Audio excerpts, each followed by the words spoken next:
말씀드렸습니까? 주님의 현원함, 주님의 나타나심, 교회를 통해서, 우리를 통해서 어떻게 나타나실 것인가 라고 하는 문제들을 사실은 설교를 통해서 계속 말씀을 나누고 있습니다. 여러분 혹시 낭만닥터 김사부라는 드라마 보신 분이 계십니까? 네, 웃으시는 분들은 보신 것 같고 안 웃으시는 분들은 무슨 얘기가 잘 모르겠고 그게 지금 어디서 어느 방송에서 합니까? 지금 이게 SBS 수사님 보시는 거예요. 저도 봅니다. 저도 봅니다. 낭만 닥터 김사부 투죠, 그죠? 이 편도 참 재밌게 봤었고 아마 지방의 작고 초라한 병원이 돌담병원이라는 곳이 배경이 되어지고요. 그곳에서 진짜 의사다운 의사가 무엇인가를 이야기하고 있는, 그려지고 있는 드라마입니다. 그 이야기 가운데 당연히 이제 그 주인공은 김사부라고 하는 그 주인공이 이제 그 드라마를 끌고 나가고 있고요. 여러 이야기가 있겠지만 정확하게는 모르겠지만 제가 그 드라마 가운데 기억나는 장면이 있습니다. 대사 하나는 정확히 기억나지 않았지만 잠깐 제 기억을 되돌아서 한번 생각해 보면 이런 내용이었습니다. 일과를 마친 의사들이 이제 퇴근을 하려고 나가 보니까 막 그 돌담병원 그 지역에 눈이 많이 내립니다. 그러자 몇 년째 김사부와 함께 응급실 의사 맡았던 의사가 혹시 모를 응급 상황에 대비해서 퇴근을 안 하고 다시 병원으로 들어가는 장면이 나옵니다. 그러니까 퇴근을 해야 되는데 눈이 많이 오는 것을 보고 다시 병원으로 들어가는 겁니다. 그래서 얼마 후 돌담병원에 온 지 얼마 안 됐던 신참 의사 두 명이 선배가 들어가니까 자기들도 어쩔 수 없이 따라 들어갑니다. 그러면서 그 의사들이 주고받는 내용들이 이런 내용이었던 것 같습니다. 먼저 돌아오는 응급실 의사가 말합니다. 여기서는 을에 비가 많이 오거나 또 눈이 많이 오면 바쁜 일이 있지 않는 한 집에 가지 않아 라는 대사였던 것 같습니다. 이렇게 이야기하자 신참 의사가 묻습니다. 대체 그런 룰은 누가 만들었습니까? 김사부입니까? 라고 묻습니다. 그자 그 선배 의사가 김사부가 처음엔 하셨지, 그리고 우리가 지금 따르고 있고. 그러자 신참 의사들이 좀 어이가 없고 믿을 수 없다는 표정이었던 것 같아요. 그러면서 그가 이야기합니다. 에이, 누가 자발적으로 야근을 합니까? 억지로 시키니까 하겠죠 라고 아마 그런 의미로 물어봤던 것 같습니다. 그때 선교사도 이렇게 하겠습니다. 그렇지, 누가 야근을 자발적으로 누가 시킨다고 할 수 있겠어? 그렇지 않다는 뜻 아니겠습니까? 그러면서 요즘 애들이 돈 준다고 하겠어? 시킨다고 하겠어? 그러자 신참이 묻습니다. 아니 힘들지 않으세요? 묻습니다. 그러자 선배 의사가 3년 넘게 하다 보니까 힘들지도 모르겠고 또 하는 거 보면 할만한 것 같아 라고 이야기했던 것 같습니다. 그러자 마지막 한 번 더 질문합니다. 아니 어떻게 그런 일이 가능합니까? 어떻게 야근을 자발적으로 그렇게 야근을 하고 그렇게 생활을 하십니까? 라고 묻자 그 선배 의사가 이렇게 대답했던 것 같습니다. 그래, 맞아. 그런데 여기 있다 보니까 그렇게 됐어. 이게 선배 의사의 대답이었어요. 그래, 여기 있다 보니까 그렇게 됐어. 돌담병원에 있다 보니까 우리가 그렇게 됐어 라고 대답을 해요. 그 드라마를 이렇게 보면서 그런 생각을 했습니다. 세안교회에 있다 보니까 그렇게 됐어. 무슨 뜻인지 알겠죠? 다시 한번 서로 인사 나누겠습니다. 뭔지 모르겠지만 그렇게 됐어요. 서로 인사 나눕니다. 세안교회에 있으니까 그렇게 됐어요. 라고 인사 나누겠습니다.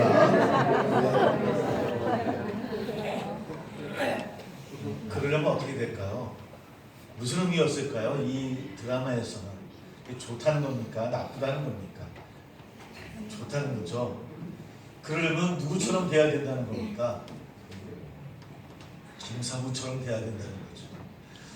이 드라마를 보면서 이렇게 인사를 해야 되는데 내가 김사부 같은가 생각해보니까 이거 얘기를 할까 말까, 이거 예화로 쓸까 말까 고민을 했어요. 그러나 저나 우리 모두가 김사부가 되기를 소망합니다. 김사부 같은 성도들이 다 되기를 소망합니다. 그래서 많은 성도들이, 많은 이웃들이 야, 세안교회 가니까, 세안교회 있다 보니까 그렇게 됐어 라고 하는 좋은 소식을 듣는 저나 우리 되기를 소망합니다. 그렇게 드러날 수 있는 그 삶의 모습을 고백하고 소망하는 기간이 주연절이에요. 주연절은 뭐냐? 나의 모습을 통해서 예수 그리스도의 모습이 드러나는 것. 많은 세상 사람들을 향해서 내가 예수님을 믿고 보니까 이렇게 됐어. 내가 기도하다 보니, 예배하다 보니 그렇게 됐어. 아니, 너는 예수 믿는 사람이라면서 왜 그래? 라는 소리가 아니라 우리의 모습이 그렇게 변화되어지고 그렇게 많은 이들에게 사랑을 전하는 그런 모습이 되어졌다라고 우리 안디옥 성도들처럼 좋은 소문을 듣는 우리 성도들이 될 수 있도록 늘 중보해 주시고 기도해 주시기를 주의 이름으로 소망합니다. 사실 오늘의 말씀도 그런 배경 아래에 함께 나눠야 되는 말씀입니다. 오늘 본문을 담고 있는 마태복음은 이 마태복음은 보통 AD 85년에서 90년경에 쓰여진 책이라고 보통 이야기를 합니다. 유대인들이 신앙 중심지였던 예루살렘이 또 그 성전이 그 성이 돌 위에 돌 하나 남지 않을 만큼 성전이 다 파괴되어진 허물어진 그 다음에 쓰여진 책이 마태복음입니다. 유대인들에게 있어서 그들의 신앙의 중심은 예루살렘 성전이었어요. 늘 성전 중심의 생활을 했고 성전을 바라보면서 하나님의 임재하심이 하나님이 우리를 지켜주신다고 고백했던 유대인들이에요. 물론 초대교인들 마음속에도 그 신앙은 일치 또 잃어버리지 않고 있었고요. 그런데 그들이 그 바라보았던 성전이 다 무너집니다. 그러다 보니까 유대인 사회에 큰 변화가 일어납니다. 그러니까 유대인들의 신앙은 어디 중심이라고요? 성전 중심이에요. 아무리 힘들고 어렵더라도 1년에 몇 번씩이나 예루살렘 성전에 함께 모여서 예배하고 제사했던 민족이 유대인들이었는데 성전이 파괴되어지다 보니까 그들에게 변화가 일어납니다. 왜냐하면 이제는 성전 중심의 신앙생활이 아니라 각 지역마다 생겨진 회당 중심의 신앙생활을 하기 시작했던 거예요.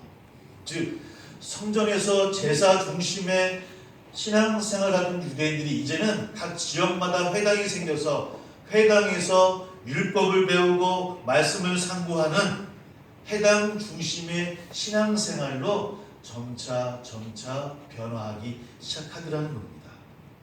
즉 이제는 제사장을 통해서 제물을 바치고 그를 통해 죄를 사함받는 제사 중심의 신앙이 아니라 함께 율법을 가르치고 함께 율법을 배우고 말씀을 상고하는, 그러다 보니 누구의 힘이 약해졌겠습니까? 어느 위치의 사람이 약해졌을까요? 세력이 당연히 제사장.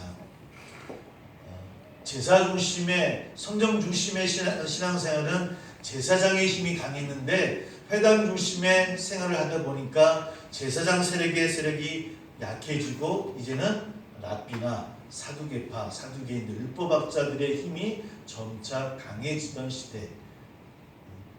예수님 시대도 마찬가지지만 예수님 돌아가시고 승천 이후에도 그런 중심의 생활을 하기 시작합니다. 그들이 늘 말씀을 묵상하고 말씀을 상고하고 또 그것은 구약이겠죠. 그런 신앙생활로 변화되어져요. 근데 성경을 우리가 통해 보면 바리새인들의 모습, 사두개인들의 모습 나오지 않습니까? 그럼에도 불구하고 문제는 뭐였냐면 그것이 삶으로까지 나아가지 못했다라고 하는 것.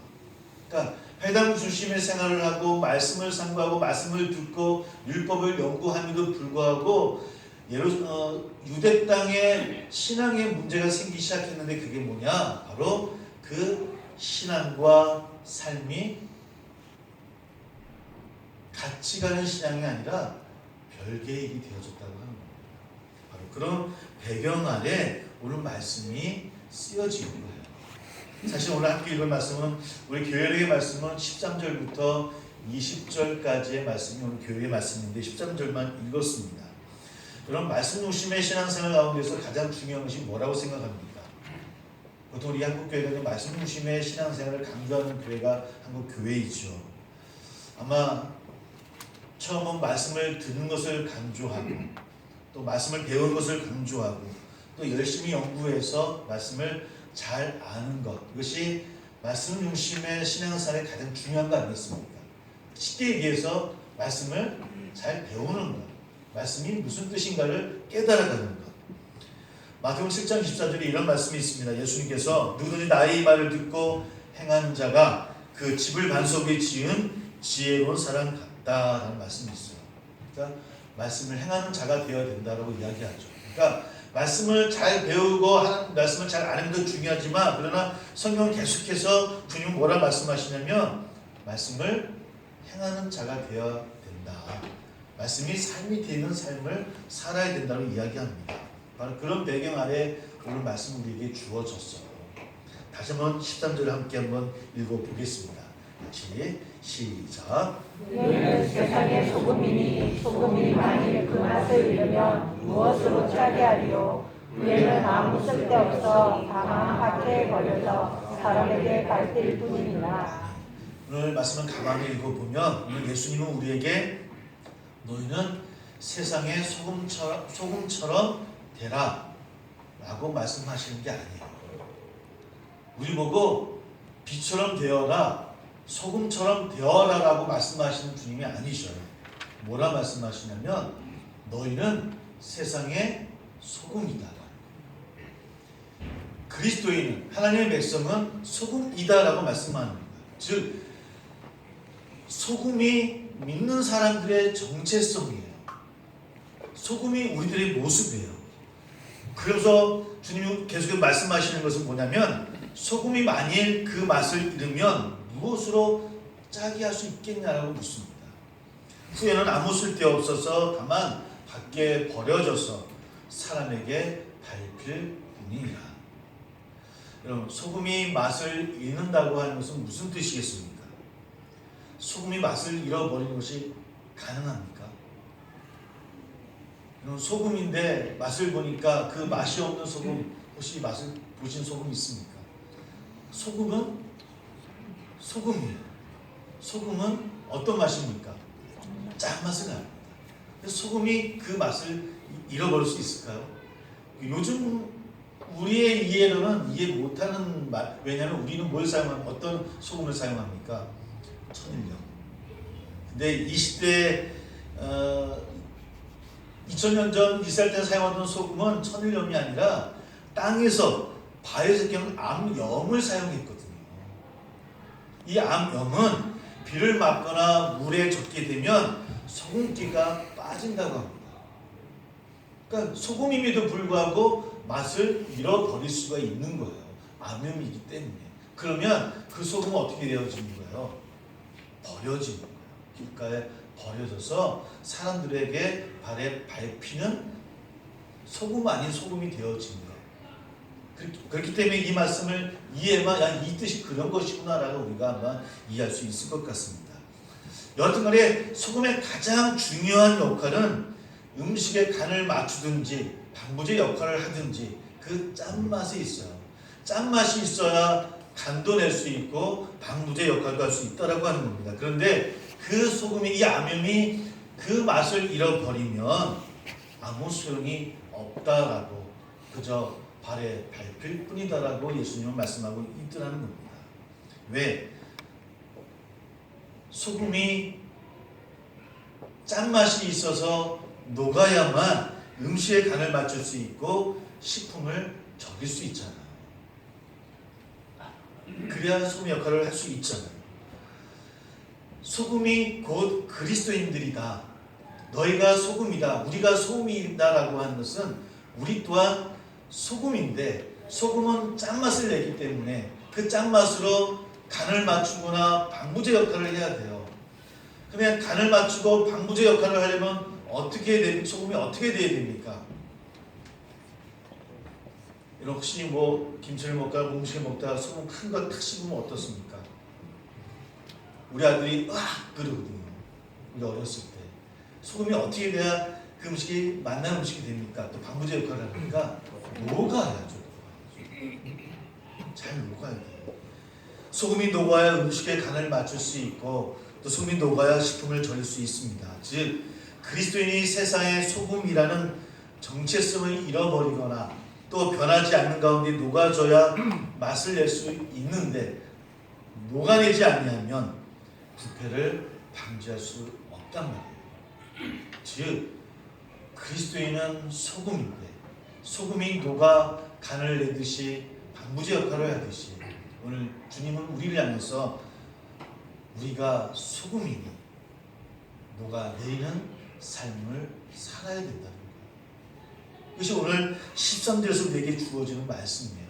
여러분 소금이 녹듯이 우리가 녹아내리는 삶을 산다고 하는 것은 무엇일까요? 뭘 얘기하는 겁니까? 희생. 즉 그리스도인의 삶은 우리의 정체성은 어디서 드러나느냐?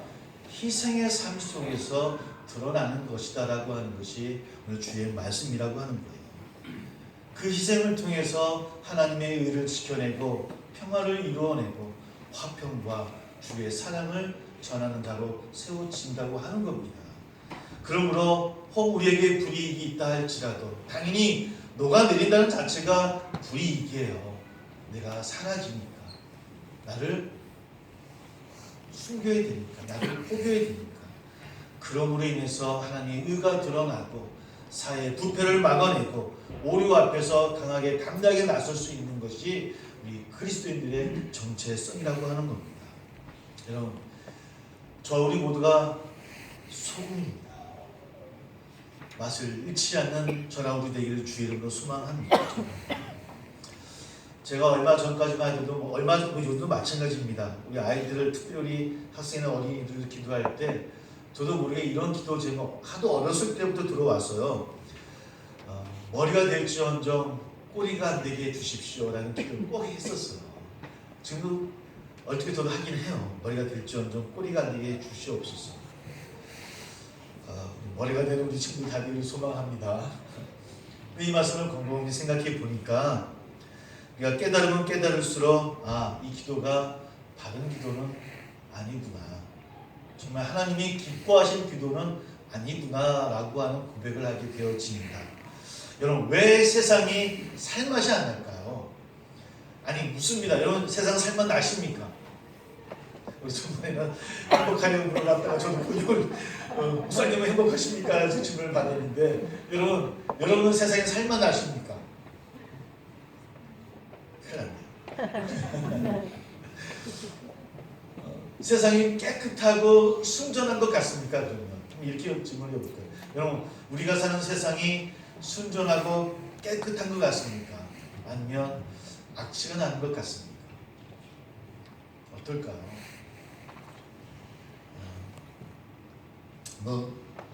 이런 마음 저런 마음이 있겠지만 우리 마음속에 한쪽에 커다란 아쉬움 아니요 라는 대답할 수밖에 없는 것은 말씀을 빗대어 이야기하면 우리가 우리 자신을 녹이는 사람들이 부족하기 때문입니다. 성경이 우리에게 말씀하는 세상을 바라보는 눈입니다. 어떻게 해서든지 꼬리가 되지 아니하고 머리가 되어져서 섬김만 받으려고 하는 모습들이 우리 안에 강하면 강할수록 사실은 세상은 살맛이 나지 않습니다. 우리 모두가 머리가 되려고만 앞으로 나가기만 하면 우리 그리스도인들이 우리가 아무리 세상을 잘 산다 할지라도 사실은 살맛 나는 세상은 아니에요. 살맛 나는 세상이 되려고 한다면 정말 나를 녹이고 나를 포기하고 내려놓는 사람들 아니 예수님이 그것을 우리에게 그대로 보여주셨고요. 그 모습 그대로 살고자 하는 모습이 우리 가운데 생기며 또 많이 생기면 생길수록 그 세상이 살맛 나는 세상이에요.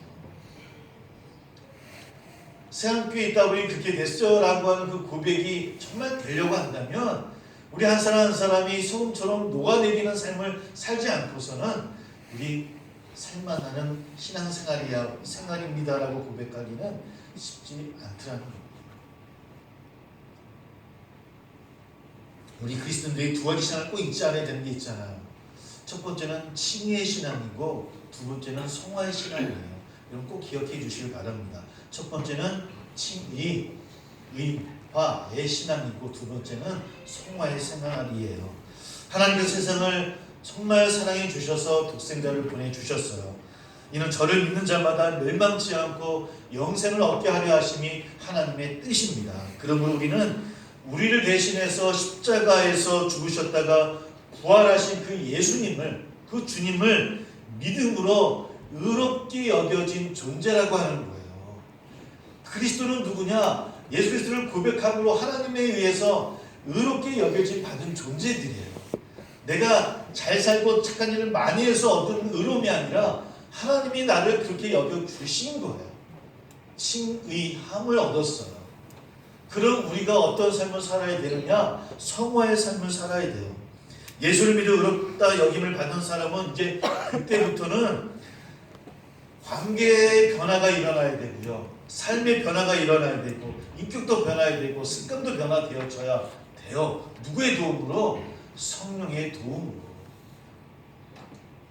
그것을 믿고 확신하는 거예요. 그러나 그것이 나의 힘으로 어려우니까 늘 성령께 도움을 청하고 기도함으로 그 성화의 삶을 향해서 나아갑니다. 그것이 내 인격도 변화되어지고 삶도 변화되어지고 내 못된 습관들도 변화되어질 것을 믿고 나가는 거예요. 그것이 성화의 삶입니다. 이것이 우리가 끊임없이 추구해야 될 신앙의 또한 모습이기도 합니다. 그 두 가지를 늘 잊지 않으시며 나가야 돼요. 왜? 우리가 소금이고 소금의 삶을 살기 위해서는 이 고백이 우리 가운데 있어야 됩니다. 그래서 늘 녹아내리는 삶을 살아낼 수 있을 때 우리를 통해서 세상이 살만 나는 세상이 될 수 있더라는 겁니다. 여러분, 어렵지만 함께 나가기를 소망합니다. 서로 북돋아주며 나가는 우리 성도들이 되기를 소망합니다. 그리고 그 성화의 삶은 내 개인의 성화로만 끝나서는 안 돼요. 주님이 이 땅에 오셔서 우리에게 외치신 건 뭡니까? 야, 유대인 너희들만 복음을 받는 게 아니야.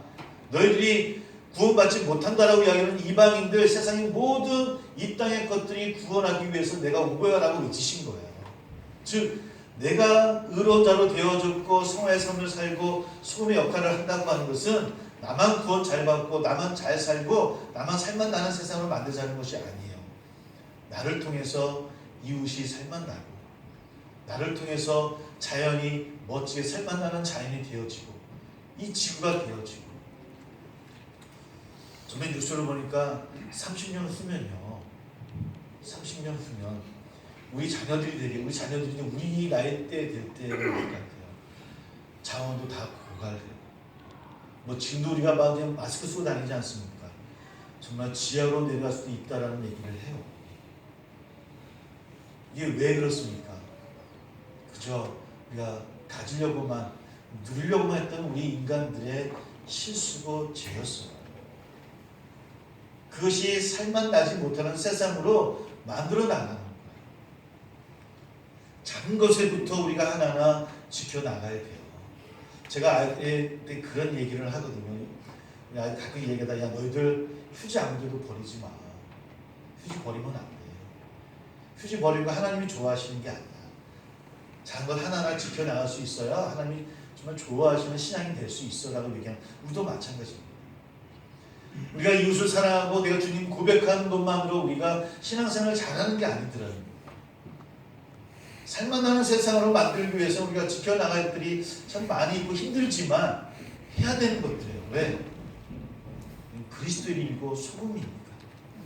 여러분, 저나 우리 모두가 우리 자녀들을 위해서 살지 않습니까? 저도 부모가 되어지고 아이들 크다 보니까 자녀들을 위해서는 모든 걸 다 줄 수 있을 것 같아요.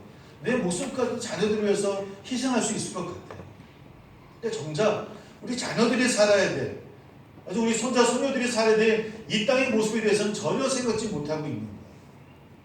지금 신종 코로나 바이러스 때문에 우리 뭐 이런 거 알았습니까? 사스가 있었습니까? 메르스가 있었습니까? 좀 배부르겠다라고 살다 보니까 이런 것들이 생겨난 그런 바이러스들이에요. 세상이 이렇게 망가져가고 있어요. 살만 나지 못하는 세상을 우리가 만들어가고 있는 거예요. 우리는 지금 배부를 수 있을지 모르겠지만 20년, 30년 후에 우리 후손들이 어떠한 삶을 살지 그 누구도 몰라요. 그럼 저나 우리 모두가 우리 자녀들을 위해서 사는 거 아닙니까? 물론 하나님의 영광이지만 이 땅에서 삶이 누구를 살고 있습니까? 나 하나 배부로 자고요. 나 하나 이 땅에 편하게 살면 되는 것으로 끝나는 건 아니지 않습니까? 이게 우리 신앙인들이 가져야 될 우리의 마음들이고 정체성이에요. 그것을 위해서 하나님 우리를 선택하셨고 우리를 의인하셨고 성화의 삶으로 나가기를 소망하고 있더라는 거예요. 아직까지 우리의 신앙은 유대인들의 신앙에 멈춰 있지는 않은지, 나만 구원받으면, 나의 가족만 구원받으면, 나만 배부르면, 나의 가족만 배부르면, 아니 우리 교회만 배부르면 이라고 하는 그런 신앙 안에 갇혀 있지는 않은지.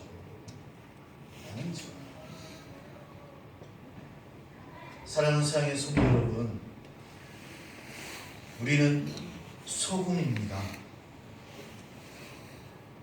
이 소금 참 맛있다 라고 하는 소금도 여러 종류가 있겠지만, 이런 우리가 어떤 음식을 먹을 때 이 소금 참 맛있다라고 표현하십니까? 이런 김치찌개를 먹고 있어 우리가 예를 들겠습니다. 혹시 김치찌개를 먹다 여러분들 혹시 이 소금 참 맛있다라고 이야기하는 분들 계십니까? 없죠. 뭐라고 얘기합니까? 이 김치찌개 맛집이다. 사진 찍고 그러지 않습니까? 그리스도인의 삶이 그런 삶입니다.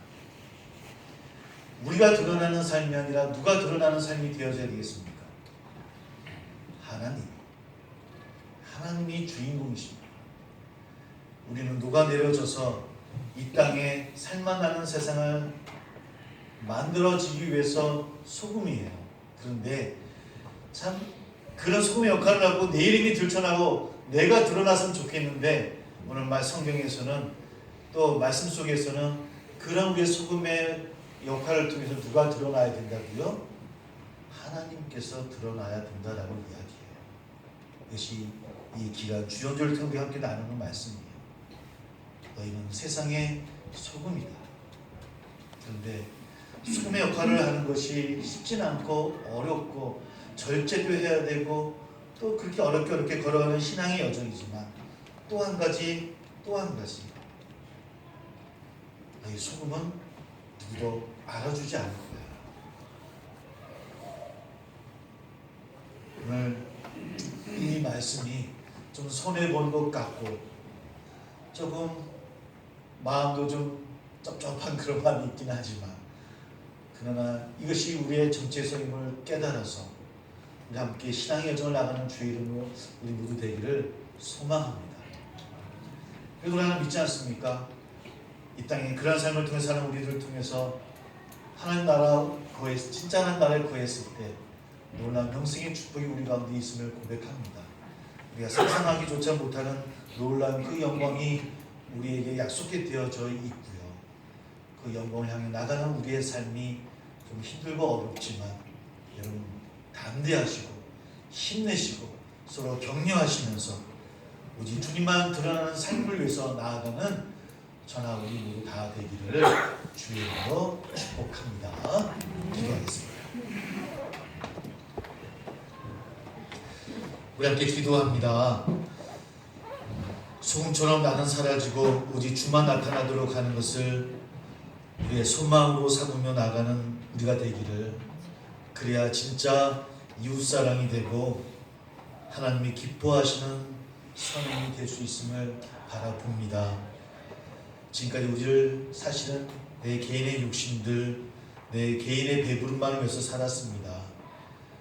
우리가 소금이 돼야 된다라고 고백하고 어렵게 나갔지만, 오늘 말씀은 우리가 소금이다라고 이야기합니다. 소금처럼 나는 사라질 수 있도록 오직 주님만 드러나기를 바라며, 그렇게 이웃을 향하고 성도를 바라보고 세상을 변화시키는 내가 될 수 있게 해달라고 함께 이 시간 기도하기를 소망합니다. 함께 기도하겠습니다. 아버지 하나님이여, 기도합니다. 다시 우리의 마음을 받아주시고